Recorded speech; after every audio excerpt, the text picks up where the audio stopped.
जयकुमार गोरे हे ज्या प्रकरणात निर्दोष सुटले असं म्हणतात त्या प्रकरणामध्ये न्यायालयाचा आदेश त्यांनी वाचावा ज्या महिलेसंदर्भात. ठीक आहे, त्या महिलेला तुम्ही अडकवली आहे, खोट्या प्रकरणामध्ये अटक करून तिला तुरुंगात टाकली वगैरे सगळं ठीक आहे. एका मृत व्यक्तीला जिवंत करून या महाशयाने त्याची जमीन लाटली. एका मृत व्यक्तीला मागासवर्गीय जिवंत करून त्या व्यक्तीची जमीन लाटणारा मंत्री तुमच्या मंत्रिमंडळामध्ये आहे आणि तुम्ही त्याची भलामण करताय. याचा अर्थ तुम्ही या राज्यामध्ये गुन्हेगारांना पाठीशी घालताय. या राज्यामध्ये जे अपराध आणि गुन्हेगारी प्रवृत्ती वाढलेल्या आहेत, वाल्मिक कराडपासून सगळे या तुमच्या टोळ्या आहेत असं मला दुर्दैवाने म्हणावं असं वाटतं. दिशा सालियन प्रकरणामध्ये वकिलांनी थेट तुमचं नाव घेतलंय, उद्धव ठाकरेंचं नाव घेतलंय, आदित्य ठाकरेंचं घेतलंय आणि आदित्य ठाकरे ड्रग्ज व्यापारामध्ये सहभागी आहेत असं ते वकील जे आहेत निलेश ओझा त्यांनी आरोप केलेला आहे. कोर्टात गेले आहेत ना, ते जाऊ ना कोर्टामध्ये, बघू ना. माझं नाव घेतलं किंवा अजून कोणाचं नाव घेतलं त्याच्याविषयी मला चिंता नाही आहे.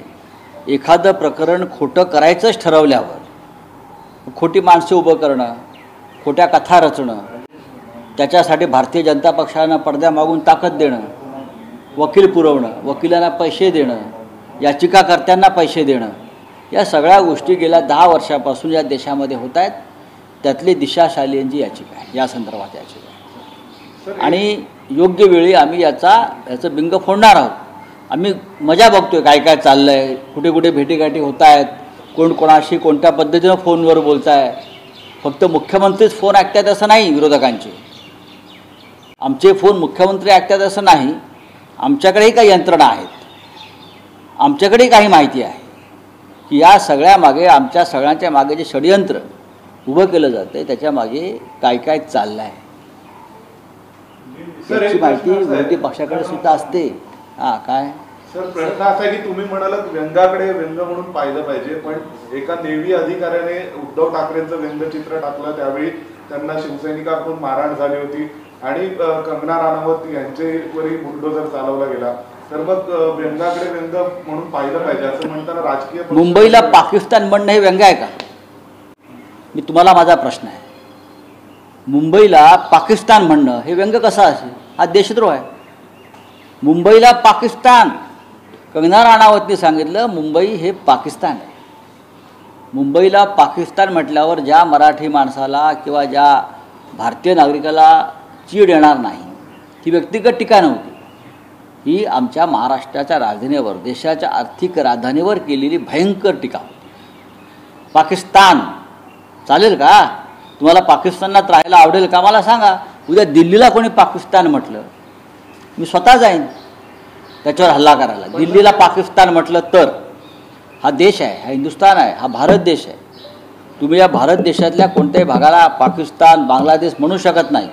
पण सर, त्या वृद्ध नेव्ही अधिकाऱ्यांनी तर फक्त व्यंगचित्र टाकलं होतं उद्धव ठाकरेंचं. व्यंगचित्र काय टाकलं होतं आपल्याला माहिती आहे का? ते व्यंगचित्र पाहून या, व्यंगचित्र पाहून या. ह्या प्रकरणामध्ये कुणाल कामराने कोणाचे नाव घेतलेलं नाही आहे.